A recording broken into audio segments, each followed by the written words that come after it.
On a recent episode of the Wayspotters podcast, my dad said this on purpose.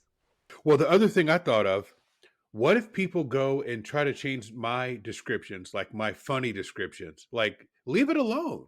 I wish I got notified, like, some of the little funny things I put in there. Like, someone's probably going to go, oh, we're just going to change this to church. No.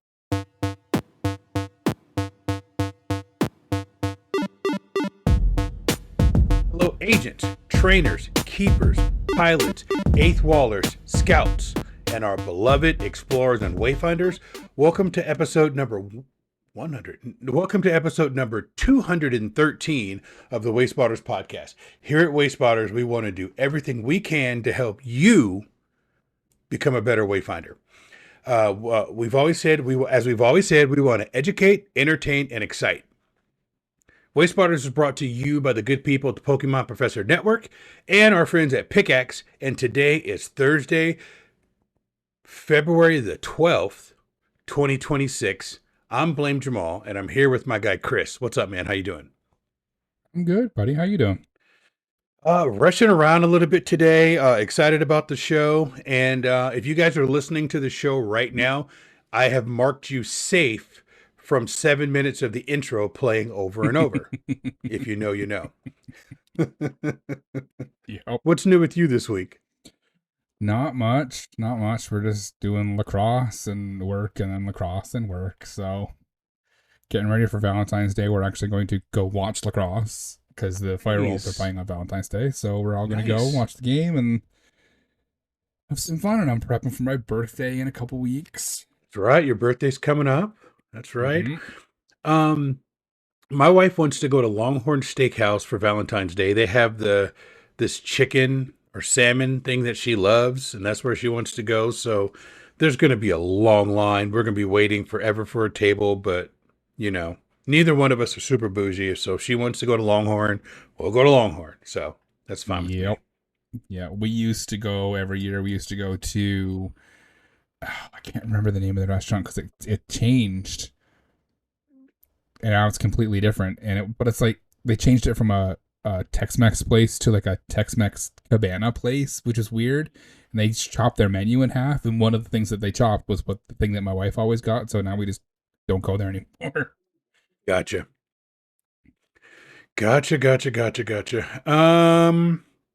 So, let's go ahead and jump right into the news. And now, the latest Niantic, spatial, and Scopely news from the Wayspotters podcast, presented by the Pokemon Professor Network. Emily's ability to resolve photo edits is down. They're working on it. I offered to make Emily some more cookies. If you know, you know. So there's a lot of memes going on that thread, but they'll let us know when it's back up. When we know, it is a deep cut. When we know, you will know. Emails are still broken for some people. I asked because I still haven't gotten any emails for anything ever, and it seems like every like end of the first week, people are just like, "Hey, did the emails go out?" And people are like, "No, I haven't." Oh, now I got mine. And then there's like 6 to 7 people, and be like, "Nope, didn't get mine." So. I think it was Aaron or Tintino. One of them replied to my thread, my post. They're like still working on it. So I saw that.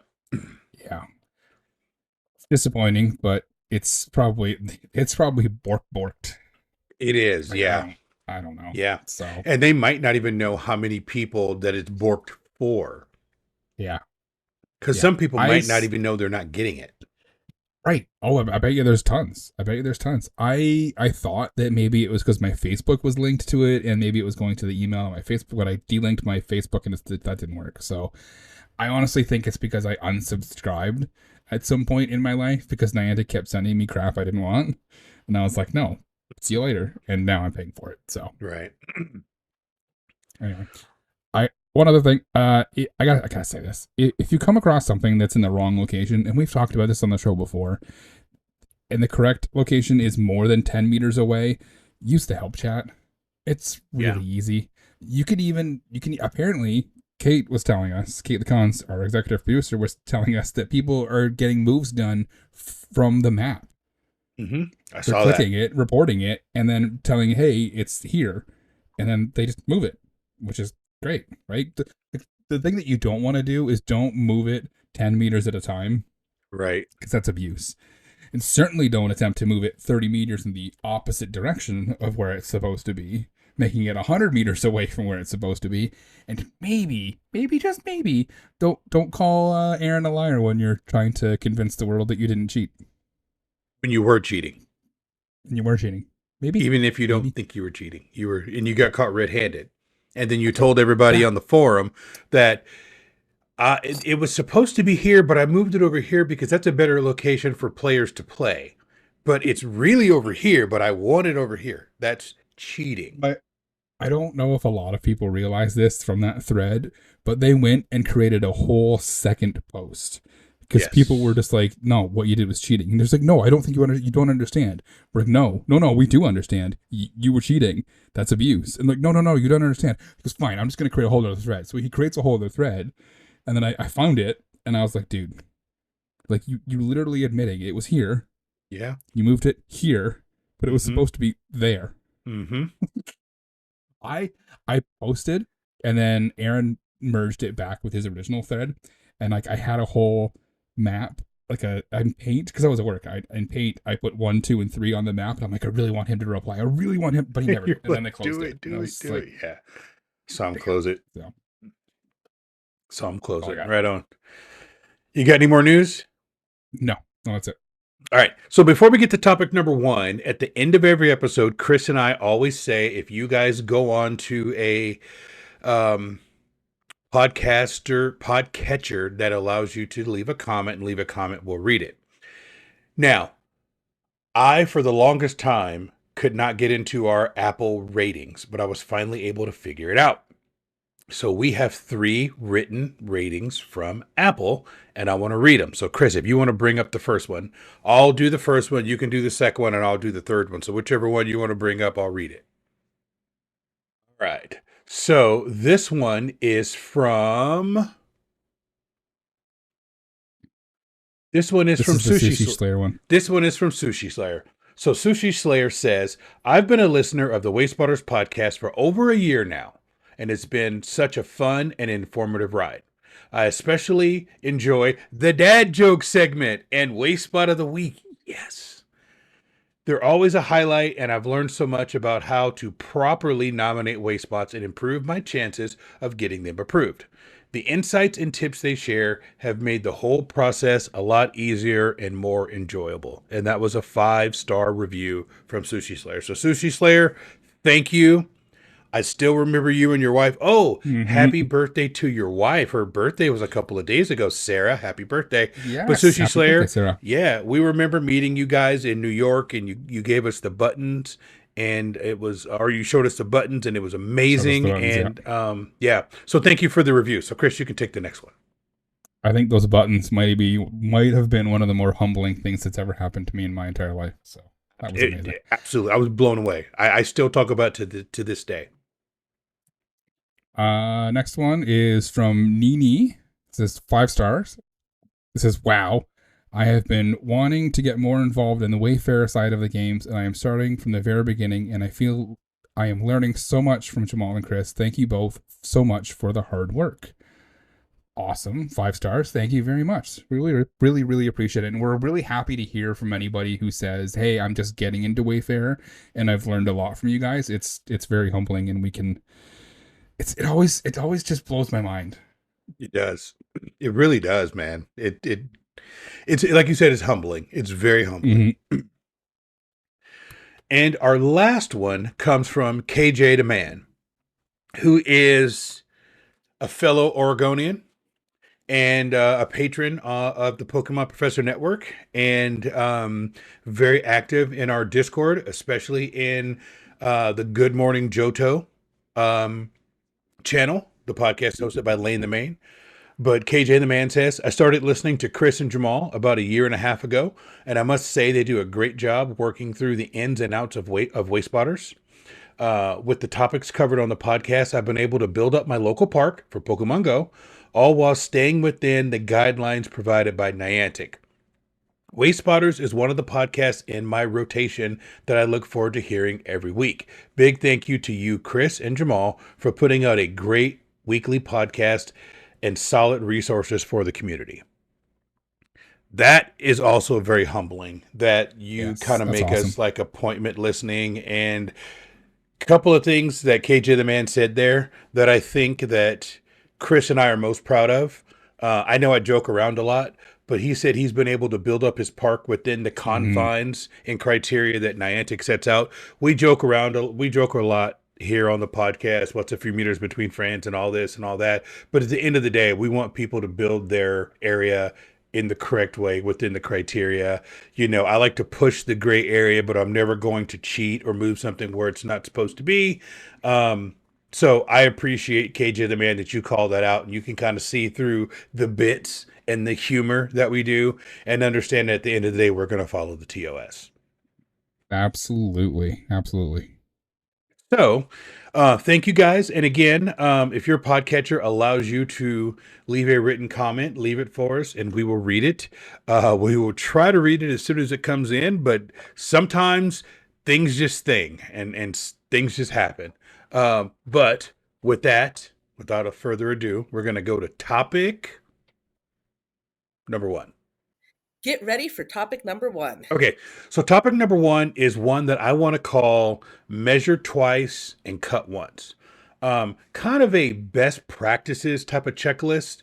So we often talk about how to review, but less often we talk about how submitters can kind of pre-qualify their own nomination. So Chris, what I mean by that is like when you're doing your nomination, think of it as if you're seeing it as a review on your screen.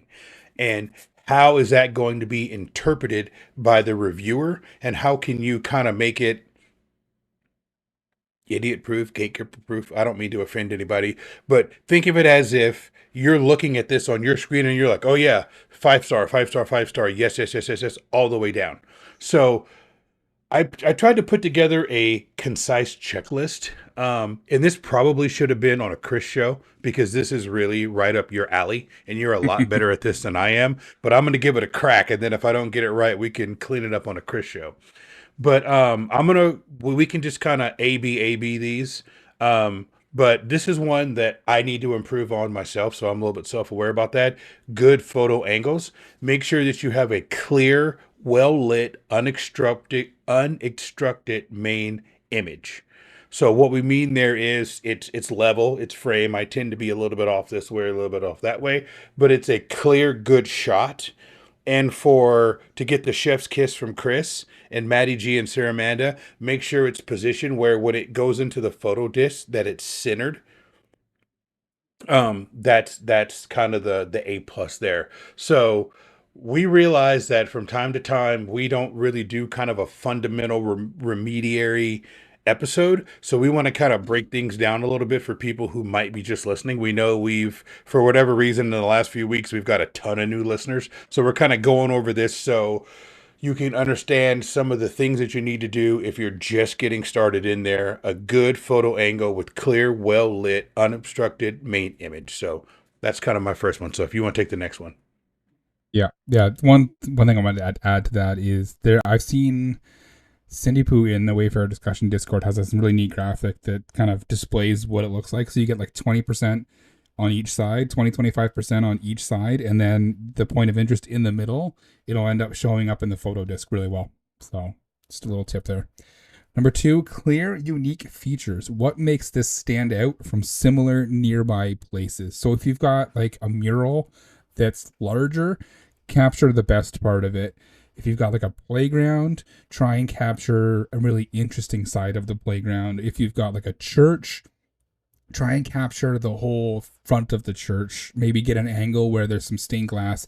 Find something interesting about your point of interest and capture that in your shot. Because a lot of these things that you're taking pictures of that you're trying to nominate, you could take it out like it's a 360. So take that angle that looks the best, find one that's got a really neat background, take your shot from there. Yeah, that's a really good tip. I like that. The next one, accessibility notes. So what's really big in the Wayfarer community is making sure that you can get to it. We don't want things on train tracks. We don't want things in dangerous areas. So really make sure sidewalks, paths, entrances, public access. Now, I'll talk about public access here in a second because it's a little more nuanced, but you want to make note in your supplemental that people can walk up to it and how they walk up to it, how they get to it. There's a clear sidewalk that goes around the left side of the POI, and then try to get a picture that supports that. But you really want the reviewer to understand and almost jump into your picture, whether that's the main picture or the supporting picture, and understand what they're looking at. Because if people are kind of going through reviews, they're looking at it going, I don't think that's got public access. They might not stop and pull up the overhead map and zoom in and do the little Google man to look and see. And it's incumbent on you. That's my big word for this week, Chris. It's incumbent on you as the nominator to make sure you spell everything out for the reviewer so they don't have to go hunt for it.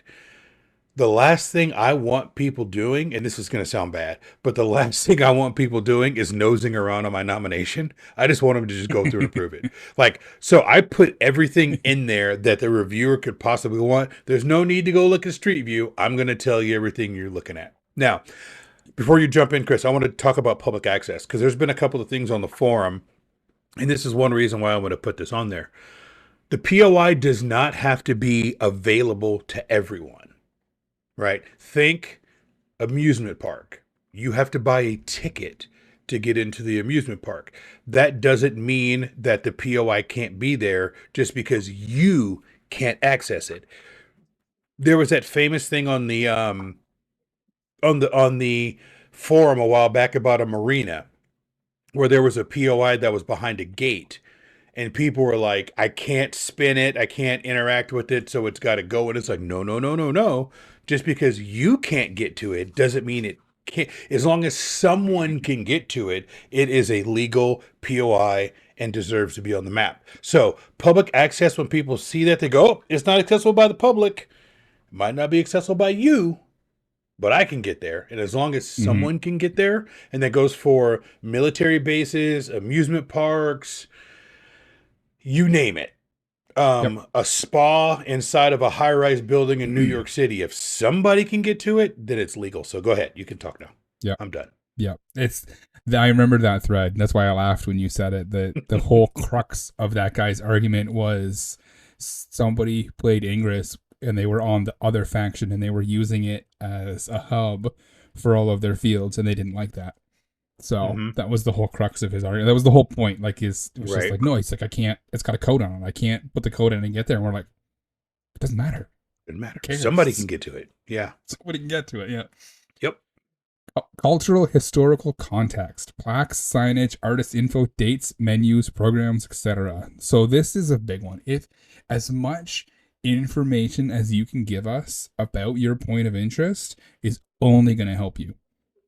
Now, you get to a point where maybe too much information is too much. Like if you have 7 paragraphs in your supporting information, maybe dial it back. But if it's a mural, find the artist, find when they painted it, find the story behind it, because there's probably a story behind it. It's probably got some sort of meaning to the community, to that building, to the artist, to something that happened in your city. Historical plaques, recount, like don't copy word for word verbatim from the plaque, but summarize.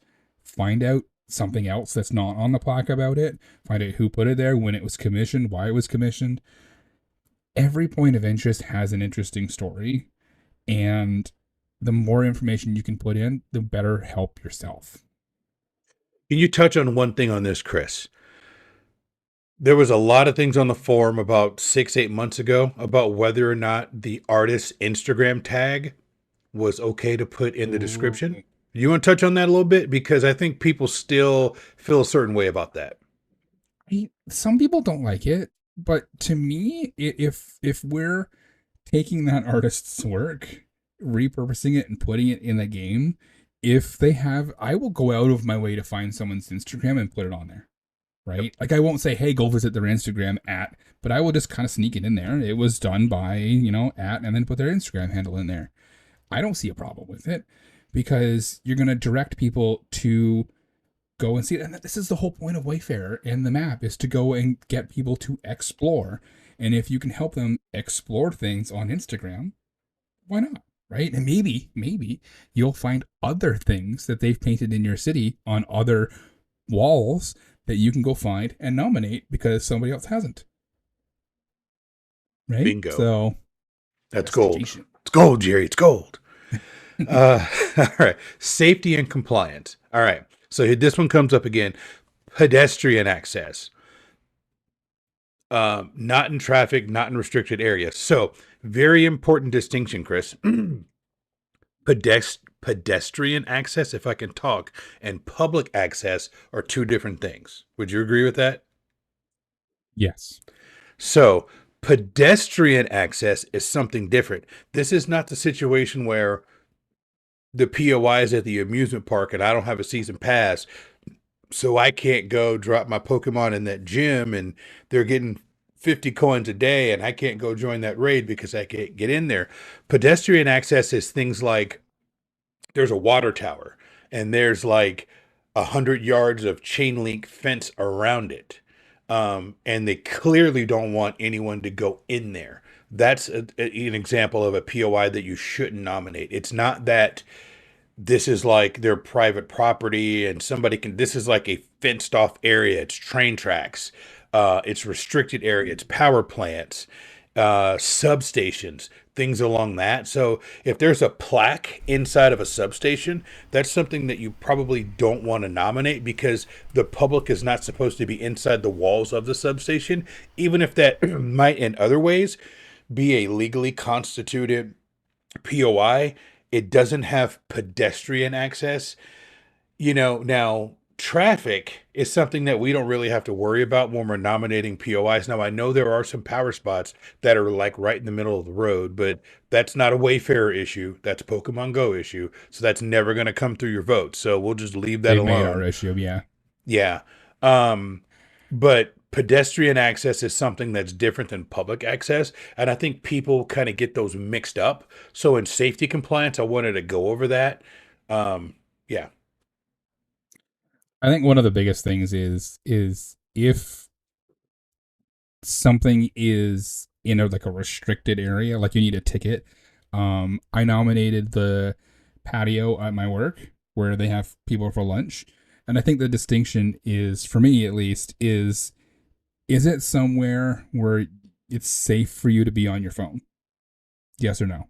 Right? No? Then sorry. Like there's places in my warehouse that would be cool Pokéstops because there's interesting things there. It ain't safe for you to stand there and be on your phone, so I don't nominate them. The Walmart warehouse in Cornwall has every single little module where they do all the picking in has this hand-carved wooden sign with the name, the cute little name that they've given that module on the end. Like every single one of them would be a really cool Pokéstop. You can't have your phone out right there. Right. But the patio outside where people go and have their lunch, you can have your phone out there. So that's good. Yep. So strategic use of multiple supporting photos. This is a huge one. I gave you this one on purpose. I see that. Menus or boards that show what makes a restaurant unique. Plaques explaining the name, artist, or history of artwork. Wide shots plus crowd shots to prove a space is actually social. Indoor context photos, hotels, malls, campuses that show public gathering areas. Directional shots that prove the exact location. So you can use multiple photos in your supporting when you do the web submit now. So if you've got something that's inside a building, you can literally take 6 supporting photos and walk somewhere from the street into that point of interest in there. You can take bigger shots and combine it with a littler shot and say, hey, here's a really wide shot.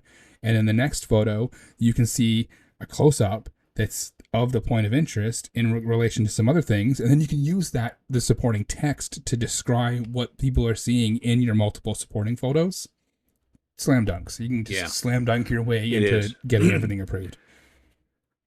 And I have to thank Darker Solstice for help on this specific bullet point. We were talking in our Discord the other day, and they brought an example of something they did. And I'm like, You just helped me finish topic number 1. So Darker Solstice, I told you I was going to I talk saw about that. this, but yeah, but you totally helped me frame this up. And Chris, you explained it just the right way. I was given the example in the Discord of it's where my kids went to elementary school. They tore down the elementary school and they're turning it into a park, but they left the playground where the kids used to play. And obviously, it was never eligible because it was attached to the elementary school. But since the elementary school is gone, I said, I'm going to nominate it. So what I did is I put my back to the playground and I started to the left and I took a series of pictures going left to right to show the big open area where the school used to be. And I made a note in my supporting photo that if you look at it from Google, it's going to show a school. But if you look at my pictures, you can see the footprint of where the school used to be, and now they're starting to redevelop it as a park, and that was accepted. So Darker Solstice helped me with that, so I wanted to give them a shout out for that. Future ambassador, probably. Yes, putting it in the air. Future ambassador, Darker Solstice. If Niantic ever gets around to announcing the ambassadors. Yeah. That could be a whole topic, coming. Right? Yeah. It could be. It's yeah. It could come out I don't know before if you this saw- episode goes live. Wouldn't that be nice?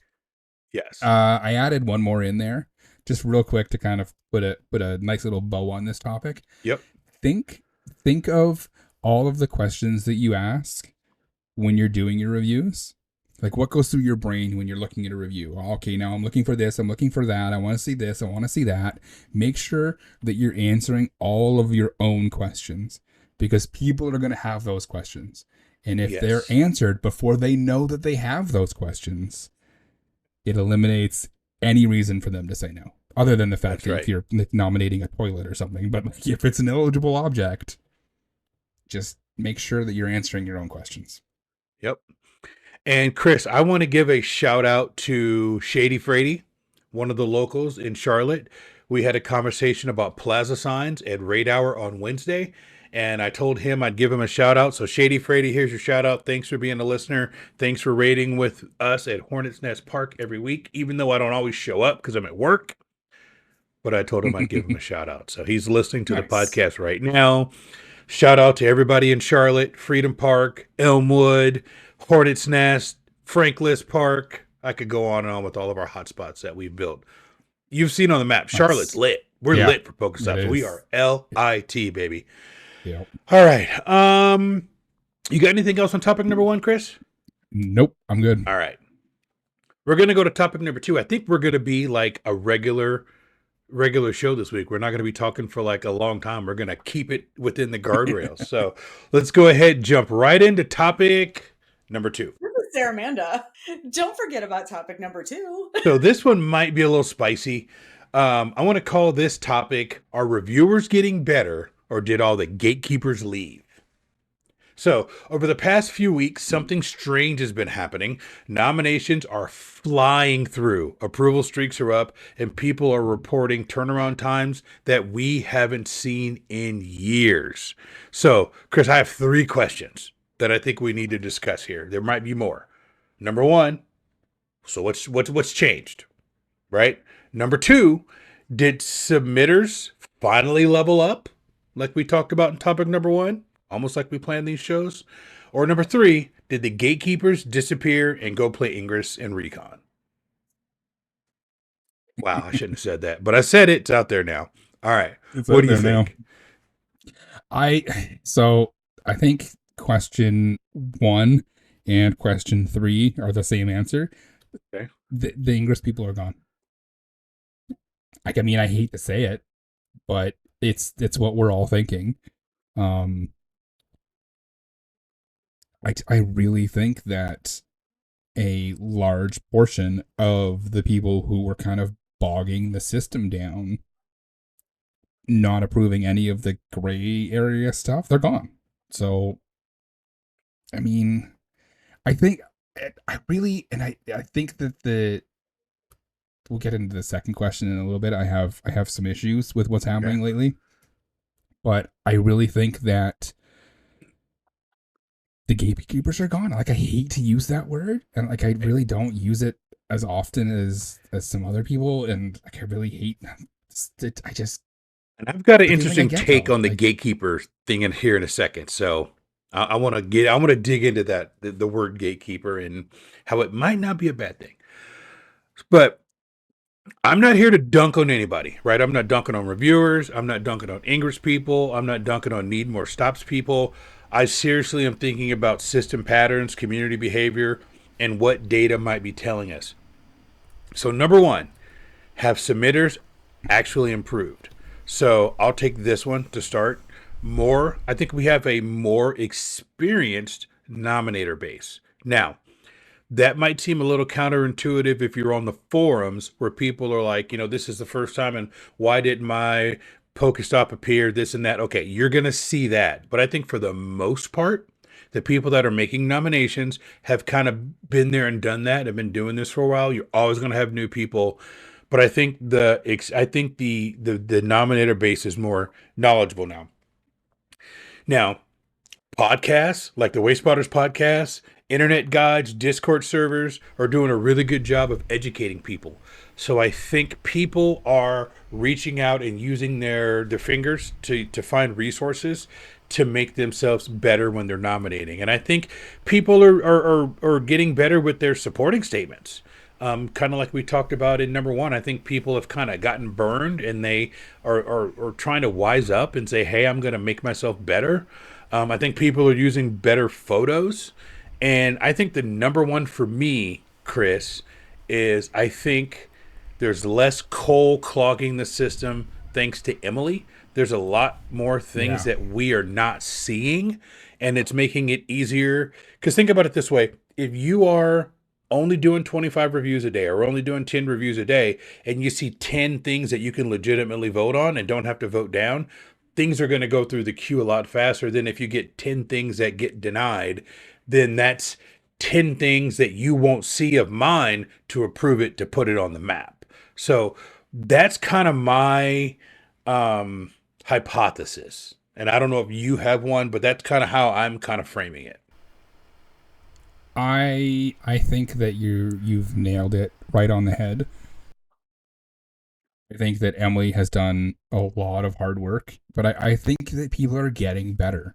And I think that people are getting more knowledgeable about what can get through, if that makes any sense. Like, people aren't wasting their nominations on poop. With Emily, I gotta say this, but with Emily being down, I have seen so many fake nominations this week. It's absolutely like I started collecting some to maybe talk about it as a topic next week. I probably have about 45 minutes worth of content. Wow. Of just that's absolutely wild. Fake nominations. And that's just from this week. So that's wild. I think the other side of this, like the gatekeepers being gone and it getting easier to get stuff through, people are taking liberties and trying to sneak stuff through. Like, I saw, I think 7 AI generated little free libraries.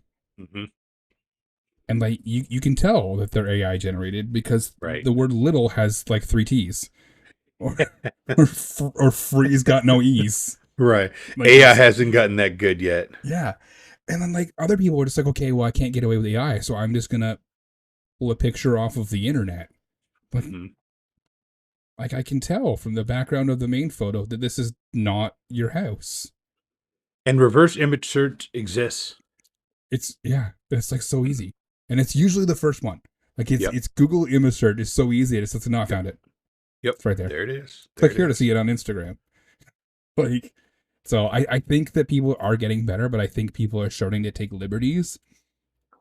And I think this is going to come back to bite a lot of people. It is. For sure.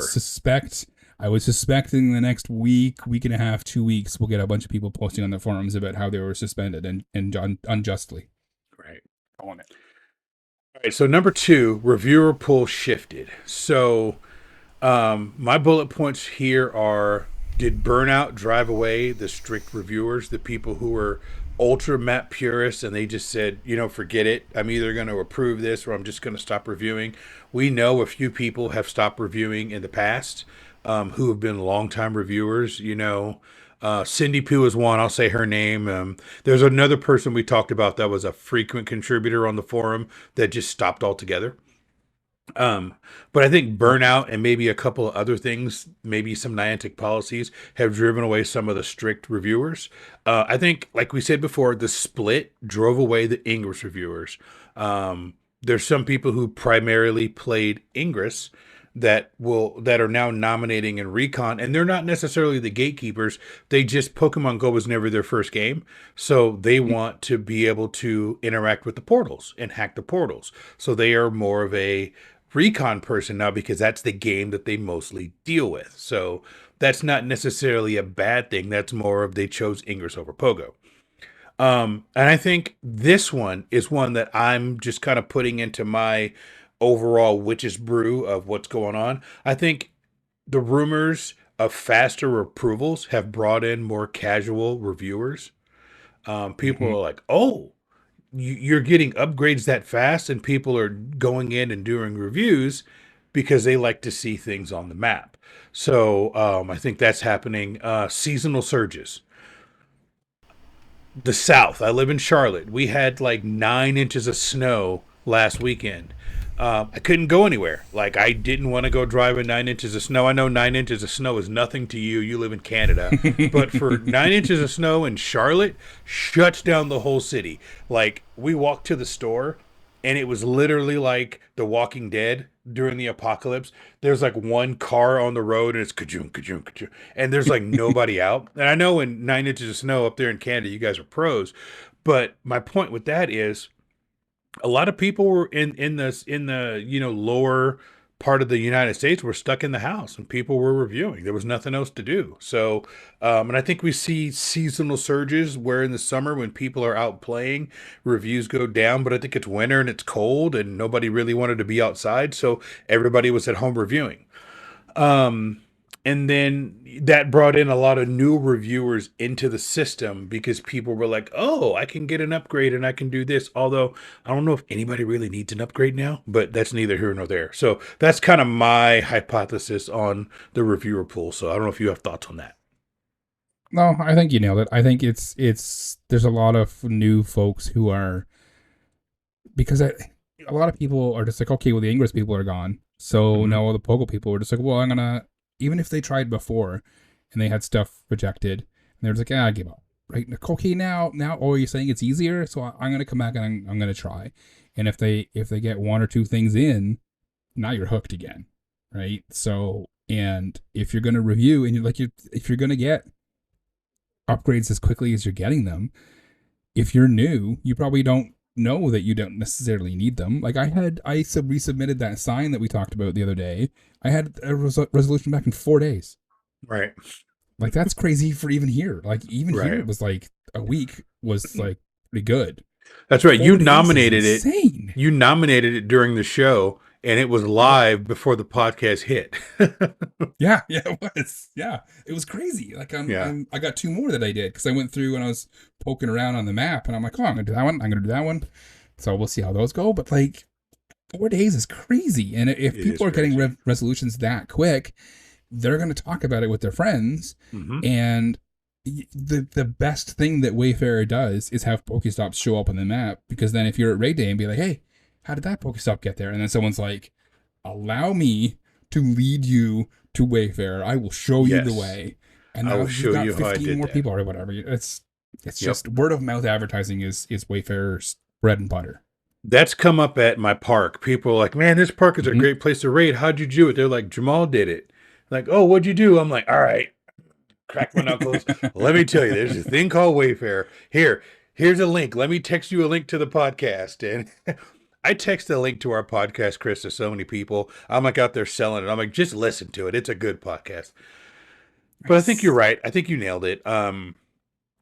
It's that little bit of dopamine or serotonin in our brains or whatever. When we do something, we get a positive affirmation, and then you want to do it again and again and again.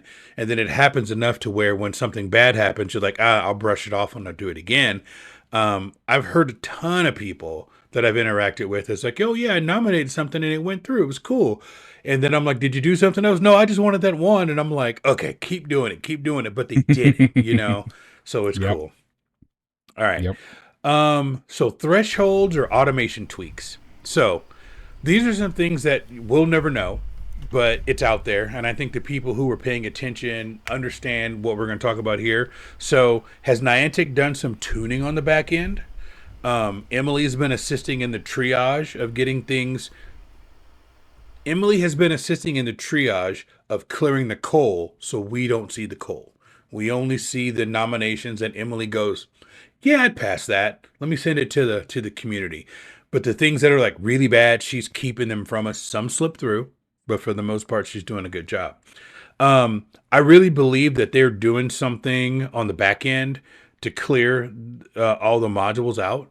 One of the things that I've speculated on is that they've widened the area. And I know you have too, that they've widened the area because we've both been seeing things from areas that we don't normally see. And it wasn't just a one-time thing like it was an upgrade. I've been consistently seeing things from further out than I've ever seen before, which is good because that means that I'm in kind of a populated area. So more people in my area are seeing this and reviewing it. And those people are getting their things reviewed faster. Routing improvement is kind of the same thing. I should have put those together. I think they're purposely sending things to areas that are underserved, which is great. One of the things I want to talk about routing improvements is I had a wild speculation, and I don't even know if this is possible, but hear me out, Chris, and tell me what you think. That Niantic is able to segment nominations.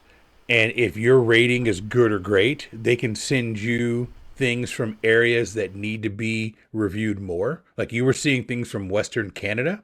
Mm-hmm. So if it's an underserved area and they want to ensure that good Wayfarers see it, they route it to you because you're good or great, and they don't send that to fair or poor. So you might see something from a little bit further because they know from your reviewing record that you're going to judge it appropriately. Wild thought, tinfoil hat maybe. And they're not necessarily sending it to you on purpose, but they're sending it to people who are within, let's say, 100, 200 kilometers that are good or great with 10,000 or more reviews. I'm sure they can write a script that'll do that, but that's one of my wild theories. I wonder, that makes a lot of sense. Like if you've got stuff that's in queue and it's kind of balanced between the yeses and the nos, and it's close to being there. Okay, well, we need to get this through the system, so let's just get a definitive decision. Let's pick 2 or 3, 5, 10, whatever people in the 200 kilometer radius who have a really, really good rating and say, hey, you guys decide. And then if you've got 2 or 3 people who are just like, yeah, that's good, or 2 people, and then they say no, then it gets rejected, right? Right. But like, it would make a lot of sense. It would explain a lot of things. About what I've been seeing in the last month. Because I'm seeing things from Tennessee and Alabama and, deeper parts of Georgia, down by Saramanda and Florida, where normally I wouldn't see anything from those areas because they're just outside of my normal reviewing areas. And up north, I'm seeing things from like West Virginia and Pennsylvania. And I'm like, okay, I get it. But I'm like, It's just, we'll never know. They're running tests that we will never, ever know about and probably never should know about. But that's just one of those things that I'm just kind of outwardly speculating that they're doing. They might not be, or they might listen to this and go, it's not a bad idea. You can have that one for free.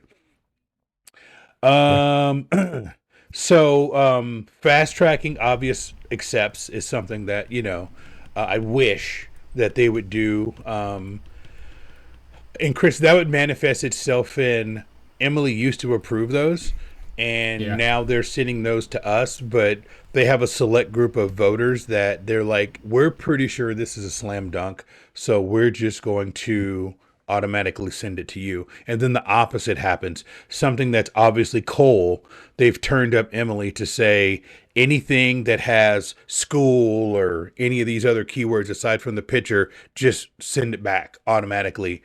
Don't even look at it. Just get it the heck out of here. Something along those lines. Yep. Yeah, makes sense. Yep. All right. So for the second part of topic number 2, I want to talk about the myth of the gatekeeper, but I want to try to flip the term, right? So we were having a conversation with some people in our Discord, and the reason we're always vague about our Discord is because we have people in our Discord that are from all walks of life, and they share things with us under the condition that we don't say their name. It might be their opinion. They, just a lot of things. We have people that we trust that we talk about in the Discord. And someone had kind of challenged me about gatekeeper. So I want to try to flip the term, Chris. What people call gatekeeping versus what is real life guideline enforcement, right? So I think gatekeeper, just in our Earth lexicon, has historically been a bad thing. Would you agree with that? 100%. If someone is a gatekeeper, someone is trying to keep you away from something, trying to keep it their own little secret. They're the bouncer at the club. Whatever, you want to use for that. But some people wear the gatekeeper brand as a badge of honor and say, I am defending Niantic's criteria and the map's integrity. So if you want to call me a gatekeeper, call me a gatekeeper, but I'm the last line of defense from having things get on the map that shouldn't, right? So I think being a gatekeeper could be good. Now, and being completely honest and transparent, and I call a spade, I am more on the side of relax the criteria, let more things in. This is a game that we all want to play. I'm not a super map purist, but I don't want crap on the map.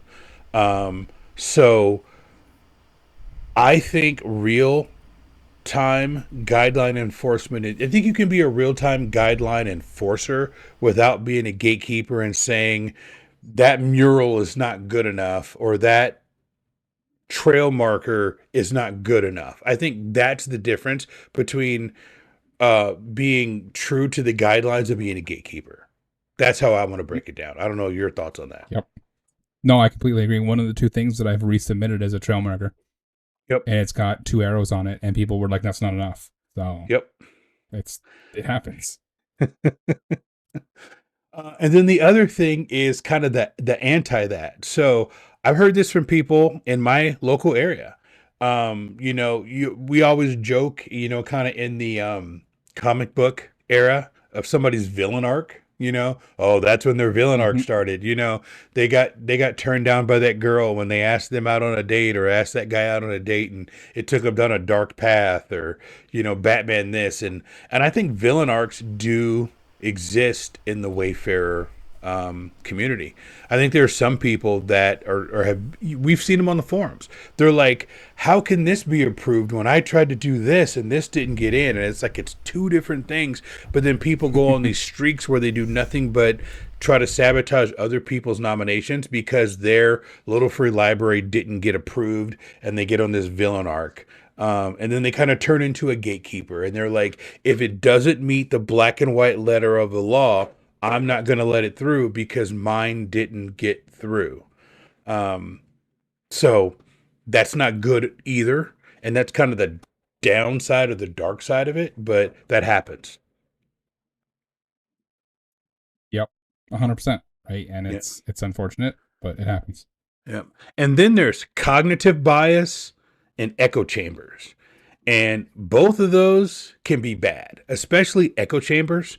That's when you get around people who all have kind of that hive mentality, and they're all saying the same things to each other, and they don't challenge anything. And it's just, this is the way it is. And it just bounces like an echo chamber, which is why I like our Discord, because this, Chris, I get challenged all the time. People are like, nope, Jamal, you're wrong. And I'm like, okay, let me hear you out. Tell me why I'm wrong.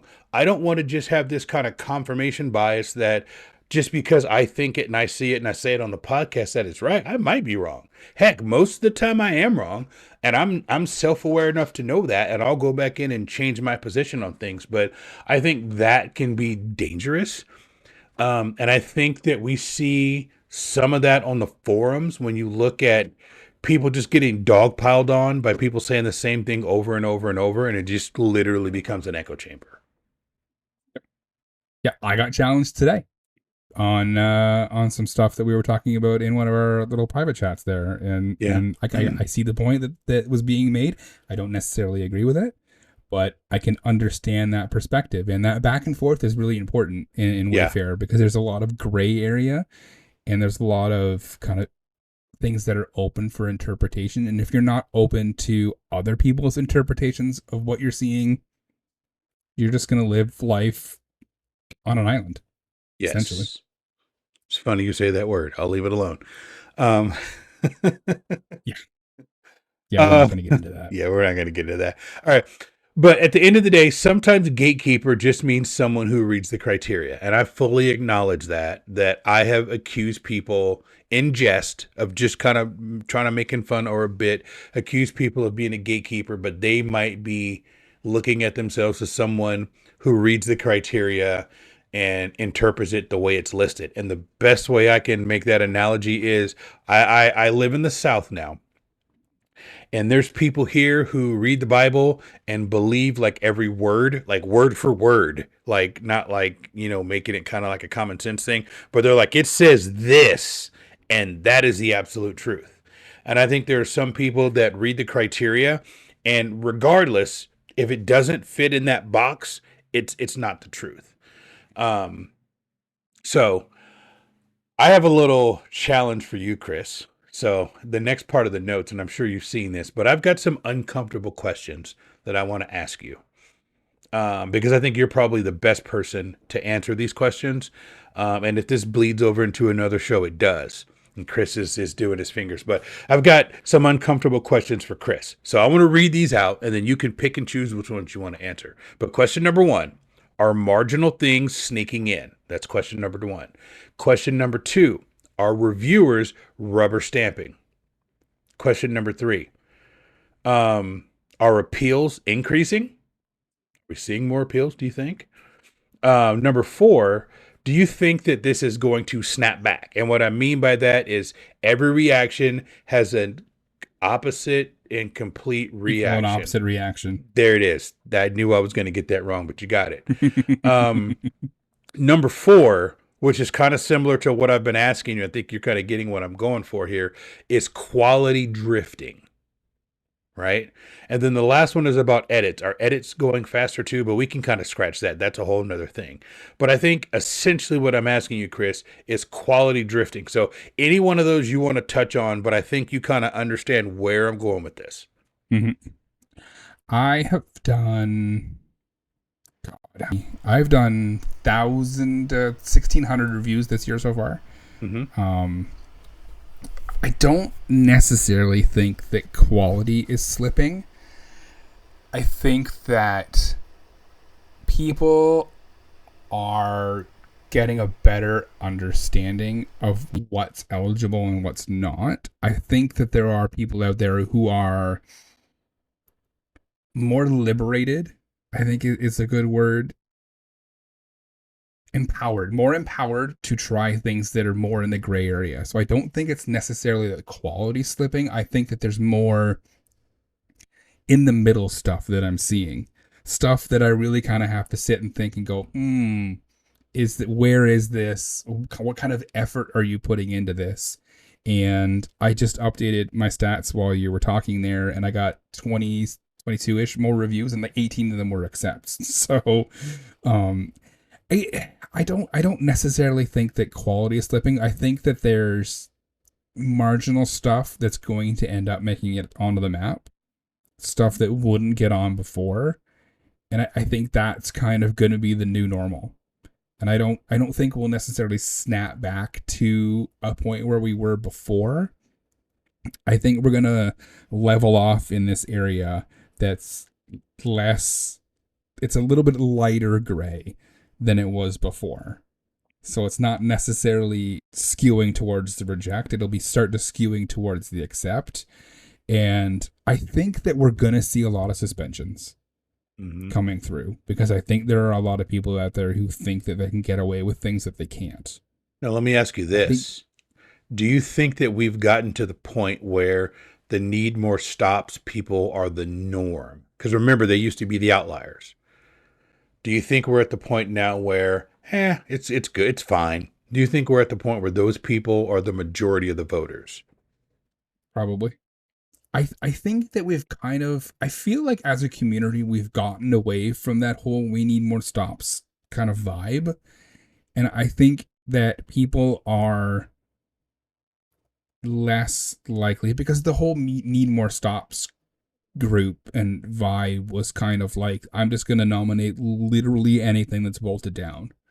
Right. And shame on you for not approving the 75 yellow fire hydrants that are on this street. You know what I mean? Like I saw that one was painted. It was cool. It's a stop. So why can't my 75 yellow fire hydrants, or all of my fire stops, or all of my little free libraries that are attached to my garage? I think that sort of thing, like the absolute slop. Mm-hmm. I think Emily's doing a very good job filtering it out, and I think a lot of it's going away. And I think a lot of those people are at least resigned to the fact, like, okay, I got to make it at least a little bit interesting. Mm-hmm. Or I've got to go at least a little bit out of my way and sell this thing that I'm trying to nominate. And I think that there's enough out there that we're going to see some marginal stuff get through, but I don't think it's going to be as sloppy as some people are worried that it might be. Hot take? You want a hot take? Yes, always. I'm not mad at the suspensions. And when I see someone say, when I see someone say on Reddit, I'm just not going to nominate anymore, I'm kind of like, good. No, I mean, really? Yes, oh, no, absolutely. I'm going to take my ball and go home. I'm not going to nominate anymore. You guys can do it. I'm kind of thinking, good. Because now that's not going to get on the map, but I don't have to read your stupid Reddit post about you complaining about the criteria when you're obviously cheating using an AI image and putting something where it shouldn't be. Don't nominate. You're not going to hurt my feelings. You know what I mean? Yep. Like, oh, I'll show you. I'm not going to nominate anymore. I think everybody would say, thank you, sir. Open the door and help you get out very quickly. So, and I know Niantic would never agree with that or thumbs that up or upvote it or whatever, but if somebody says that, I'm like, good, don't need you anyway, because if you're on here complaining about getting suspended, you're not someone I want to nominate anyway. So just don't let the door hit you where the good Lord split you. Yep. That's like one guy on the forums today. It was just like, hey, can I get an app for just Pokemon Go? I want to nominate stuff that just goes to Pokemon Go. And 3 of us were trying to explain to this guy that that's not how it works. And I crafted that really nice political statement that I shared with you. And we were like, you should run for office with that. Yes. Did you see my comment after that? Like at the end of it, he's like, can I just get like an app for Pokemon? I was like, no. Oh, dude, like, no. I almost clipped that and I was like, no, you know what? I literally laughed out loud at work. People were like, what's so funny? I'm like, it would take me 10 minutes to explain it, but I'm like, the co-host of the show just said no on a forum and like brought the house down, and they didn't get. I'm like, just no. My favorite part of that. My favorite part of that was Cindy's response. He'd be like, if I could vote for a solution, this post is the solution. Yes, no, exactly. That was just gold, just absolute gold. But it's like, people like that, we don't need you. Like, go ahead and grab your basketball and go home. Your basketball is deflated anyway. Yes. I don't want to play with it. And the last thing, I know we were right on time. Now we're running long, but that reminds me of the person, and I won't say their name because I don't know if they had challenges or whatever, but that was nominating like piles of rocks. Remember that? Like, that. Either learn how to do it or just stop. Yep. One or the other. Yeah. So. Yeah, exactly. Yeah. All right. You got anything else on that? I do not. All right. Let's go to One's Gotta Go. This One's Gotta Go was a little bit controversial when I posted it in there. So let's play the jingle for One's Gotta Go. One's gotta go. One gotta go. One gotta go, y'all. One gotta go. Wait, one gotta go. Yeah, this one gotta go. One's gotta go. One's gotta go. One's gotta go. One gotta go. 4 items to be on the list, but one gotta go. All right. So this week's One's Gotta Go. You guys know how this goes. In the upper left-hand corner, we have the board game Chess. In the upper right-hand corner, we have the board game Monopoly. In the lower left-hand corner, we have the board game Scrabble. And in the lower right-hand corner, we have the board game Catan. Now, you're asking me, why was this controversial? Originally, I had something else, and we all kind of decided it probably wasn't appropriate to use. So I went with this, but I was running short on time to get the graphic done, and I didn't really have time to design it. So I used an AI program to create it, and it looks pretty good, Chris. I mean, you can tell it's AI, but it's not bad, right? It's not bad. It's not bad. Other than the fact that Scrabble spelt scabby.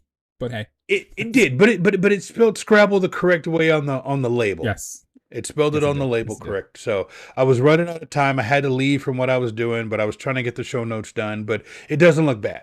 But okay, so aside from the fact that I didn't create this graphic myself, this was a nod to Sarah Amanda.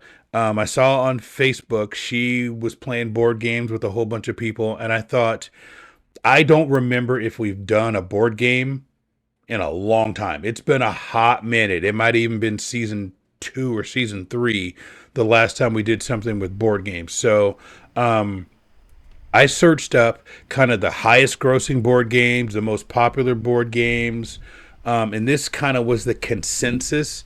And I know there's a lot of newer board games out there, but this was kind of the consensus of the big four, the AKA Mount Rushmore of board games. So I'll leave it to you, Chris. Which one's got to go? Any one of these answers is going to get me hate mail. So I'm going to go from worst to best to worst. So let's start with Catan. We have, I think, 3 different versions of Catan in our house right now. My kids love this game. I love this game. We play it all the time. It's like one of the ones that's in our main rotation. So we love Catan. So Catan can stay. I personally love Scrabble. Me and my wife play it all the time. We have like the deluxe $900 anniversary edition. It's not $900. It was expensive, but the deluxe anniversary of this just at Scrabble. So we love Scrabble. Next for me is chess. It's so I love playing chess. It's strategic. You gotta really think 6-7 moves ahead sometime. You can't just kind of randomly play. I did say it. Yeah, oh man, my kids are gonna never let me hear the end of this. But you got to think several moves ahead, and even then, sometimes you can get blindsided. And like I watch people play chess on TikTok all the time, little clips. There's a couple people that I follow. I love playing chess. Monopoly for me, while it's fun, it gets repetitive. Like, move the thing, pay the rent. Move the thing, pay the rent. Move the thing. Oh, I got $200. Move the thing, pay the rent. Bought a railroad. Like, it's the same thing going loops and loops and loops and loops. So for me, Monopoly's the one that's got to go. I think that could be a hot take. That could be a take that's right on pace, but it could be a hot take. We'll see. We'll have to see what kind of mail we get from that. I'm going to disagree with you, and I'm going to start from what's got to stay to what's got to go. So my number one is Monopoly, because growing up, that was like the one game. My brother is like 11 years older than me. I was like the youngest baby of the family. I mean, I'm like literally the youngest, but this was the one game growing up that we all could play together. So my brother that's older than my next older brother was a Marine, and he was big into chess, and he taught me how to play chess when I was like 6 or 7 years old. There, I said it now. But Monopoly was a game that we could all play. To your point, it's repetitive, and the level that you need to understand was a little bit lower than the other games, but that made it fun that I could play with everybody else. And then, playing with the family, it was kind of a game, almost kind of like Life. Life almost made this, but it's a game that like everybody could play, and you didn't have to have a whole lot of strategic knowledge to be able to play it, but you could play it, and then you learn how to count money and all these other things. So the thing that made it number 4 for you makes it number 1 for me, if that's fair. So so that's number 1. Number 2 is chess. I love chess. I used to be, well, okay, I'll say this. I used to think I was really good at chess. I don't know if I was really good, but I thought I was really good. But I used to play chess a lot more than I do now. I very rarely ever play unless it's online. Like sometimes I'll have a Pokéstars tournament on one screen and then a chess on the other screen, and which means that I'm not succeeding at either. But I love chess. Like I said, my oldest brother taught me how to play chess when I was a kid, and he was a Marine and very strategic thinking. So that's number 2. Number 3 for me is Scrabble. My wife is so good at Scrabble. She just blows my doors up. I don't even know how she finds these words. I'm like, where's your phone? Are you cheating? But she comes up with these like 40-point words, and she's good at Scrabble and she's good at cribbage. I don't know if you've ever played cribbage or not. I have. We'll have to bring a cribbage board to GoFest. Anyhow, I don't want to get sidetracked. But she's good at Scrabble and she's good at cribbage. And then, do you remember the game Words with Friends? It was popular. Mm-hmm. She used to just murder me in Words with Friends. Just absolutely destroy me because she was really good at Scrabble. So Scrabble's number 3. So for me, the one that's got to go is Catan. And it's probably because I don't really know how to play Catan. I've played it a handful of times, and maybe I wasn't playing it with the right people. The times that I played Catan, everybody was really good at it, and I was like the new person, and nobody was really explaining to me what was going on. So it wasn't really an enjoyable situation. It's kind of like showing up to like cricket and not playing cricket like you played baseball, you play football, you play basketball, but you never played cricket, and everybody's telling you to grab the wicket and you're like, I don't know what the hell I'm doing. That's how I was like with Catan. I didn't know what I was doing. I kind of understand the basic level of strategy, but like that's the one for me that's got to go. Sarah Amanda, this is your call. If you have a copy of Catan, bring it to GoFest. Sarah Amanda's got a lot of great board games. Yes, she does. It's a lot of fun. But Catan is one of those ones that not everybody has, so I'm not surprised that it's the one that's got to go for you. Yeah. It doesn't surprise me. Yep. All right, so that's one's got to go. So thank you guys. We're going to go to break. We're going to play some dad jokes, and we'll see you on the other side.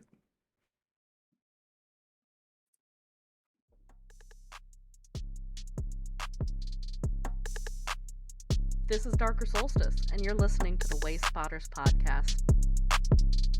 This is Elf from Space, and you're listening to the Wayspotters podcast, the podcast that brings a whole new meaning to the phrase, stop everything. While you're waiting for your health to restore in Monster Hunter Now, you could be listening to the Wayspotters podcast.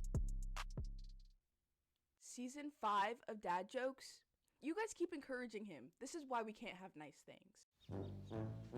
I started a company making ladders. Business is really looking up. I told my suitcase there would be no vacations this year. Now I'm dealing with emotional baggage. I got a job at the keyboard factory, but they fired me after a week. Apparently, I wasn't putting in enough shifts. I opened a business that only sells crowbars. Turns out business is all about the right loaferage.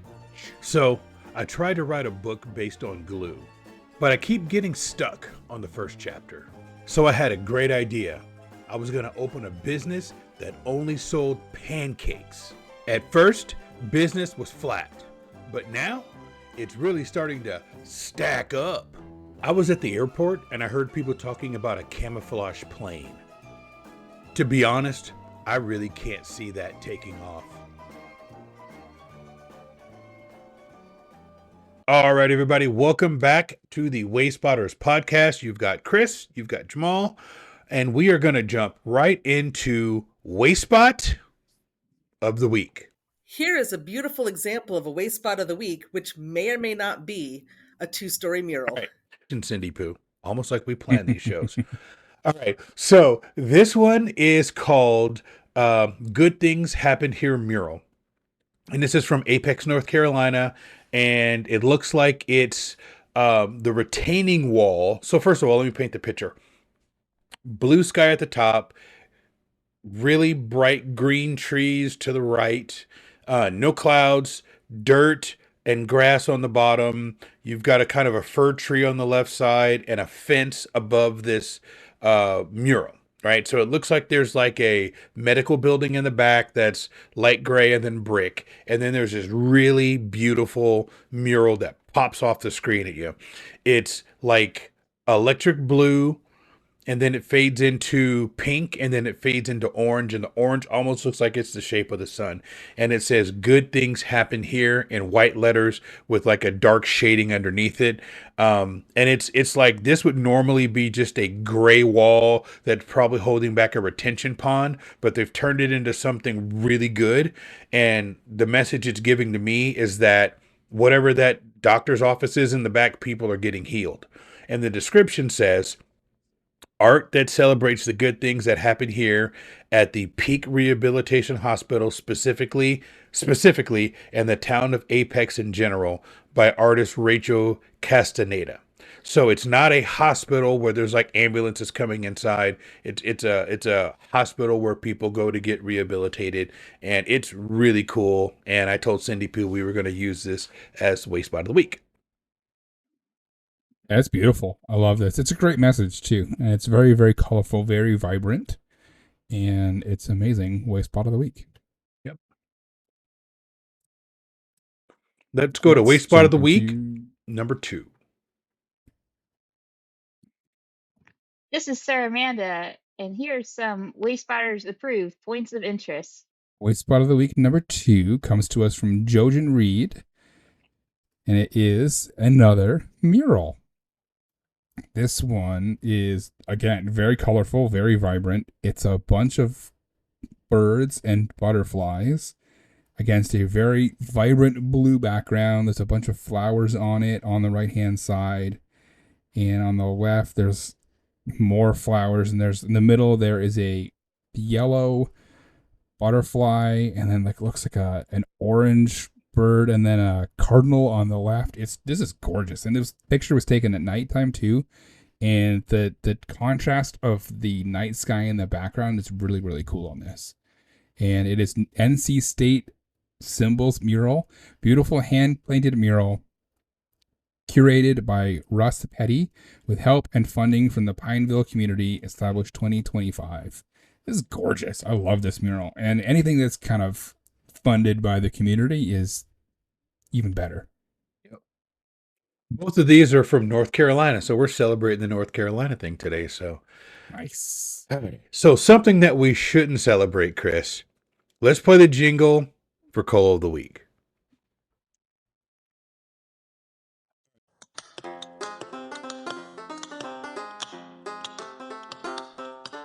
I've been working on the Wayfarer all the live long day. I've been working on the Wayfarer just to pass the... Uh-oh. Oh no. Hey Jamal, I found some coal. Right.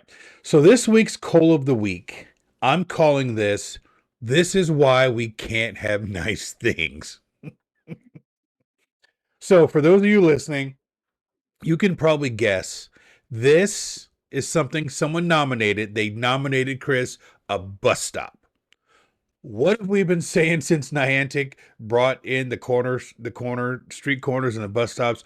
Don't nominate a bus stop. So Tom Wee, thank you for sending this in. This is called War Memorial Transportation Hub, Goff's Oak. This public bus stop and shelter is located by the historic War Memorial in the village center. It provides transport access to the other villages and national rail network. It has a live electronic and departure information, which is unique in the local area. Now, hold on a second. Electricity is unique in 2026? Okay, anyways. I was like, okay. And the supporting information is this is a unique bus stop as it provides a live electronic departure signboard in addition to the full printed timeline signatures. Along with the weather shelter and bench seating, this is unique to other stops on the area, and then it kind of goes into it and it cuts it off. But dude, it's a bus stop. We just told you this last week and the week before and the week before. Just because Niantic is putting things on the map, don't start nominating. And I'm like, look, this is why we can't have nice things, right? This is case in point, Chris. This is why we can't have nice things. Yep. And like, I would be willing to bet that if the transit commission of that area put that electronic departure and information arrival, whatever, at that bus stop, it's at other ones too. Like, they didn't just pick that random bus stop in the city and put it on just that one. Like, come on now. Somebody was trying to sell it. They were really trying to sell it. You know, I got to give it. No, I'm not going to give them kudos, not at all, because we've talked about this. Like, don't do it. Like, oh, can you pull up the next image? The next image is kind of a bonus color of the week. So this next image is something that I found while I was out, while I was doing reviews. This one, for the people who are listening and not watching, and if you're not watching, you should. You can watch us on Spotify. You can also watch us on YouTube. This one is called Shade Hut, a hut/rest stop that provides shelter and shade. And guess what this is, Chris? It's a bus stop. It's a bus stop. They took the picture standing in the street, looking at the bus stop, and I didn't get the rest of it, but this is a bus stop. It's from Colorado, and where they're standing is where you walk to get on the bus. So it's like, come on, people, stop it. This is why we can't have nice things. Stop nominating bus stops. Like, don't do it. So this one, I want to point something out. This one, and like, this is, you want to take someone and be like, listen, use your powers for good, not for evil. Because this is a fantastic photo. It is. Break this photo down. They've purposely cut off the sun with the corner of the bus stop, the shadow coming towards you, the wispy sky in the background, the stuff. Like, it's a beautiful photo of a bus stop. Yeah. But take this energy, find something eligible, and use this kind of creative energy on that, and you will get something improved. This is a bus stop. Now, let me ask you this. Had Niantic not added bus stops and you saw this, I might be, I was obviously go look at the street view, but on its face, this is a great picture. Like, I might let, if a newer reviewer doesn't go and look at the supporting photo and doesn't go and look at the street view, they might not realize it's a bus stop and they might vote it in. So, yep. All right.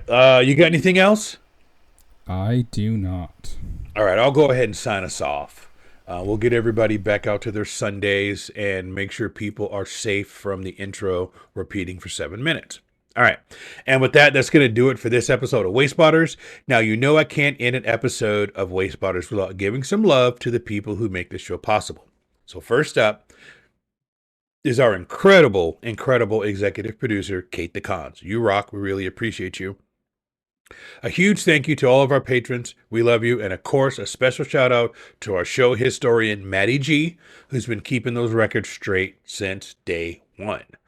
We'd also like to give a special shout out to our gym leader patrons, Maddie G, Espion Willow, KJ the Man, Herbert, Brandy, Pajert, Fisher, JZE, and James. Thank you guys for joining us at the gym leader Patreon level.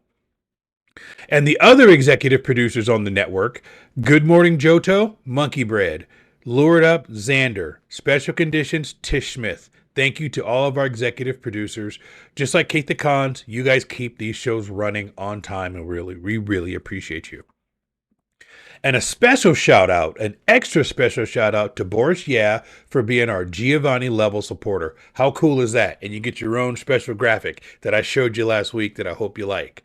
So for everybody else, if you like what you heard, here's how you can stay connected with us. Number one, you can follow us on social. We are on Twitter at Wayspotters. We are on Instagram at Wayspotters Podcast. And we are on TikTok at I Make Wayspots. And there is daily content every day at 3 o'clock Eastern time, and you can do the translation in your native time zone, but there is a 1 minute reel or whatever it's called on that specific social network at 3 o'clock Eastern time every single day except for Sunday, because that's when the episode drops. We love interacting with all of you, so don't be shy. Come say hi. Number 2, check out our website, Wayspotters.com. From there, you can download episodes. You can send us a message, or you can even shoot us an email at wayspotters@PokemonProfessor.com. Number 3, we have a hotline. That's right. You can call us 704-426-3710. You can leave a voicemail, and you might hear yourself on a future episode of the show. Or if you're feeling brave, you can tweet us a voicemail directly from Twitter. Now, some of you might be watching us on YouTube. Chris, for the good people who are, what should they do?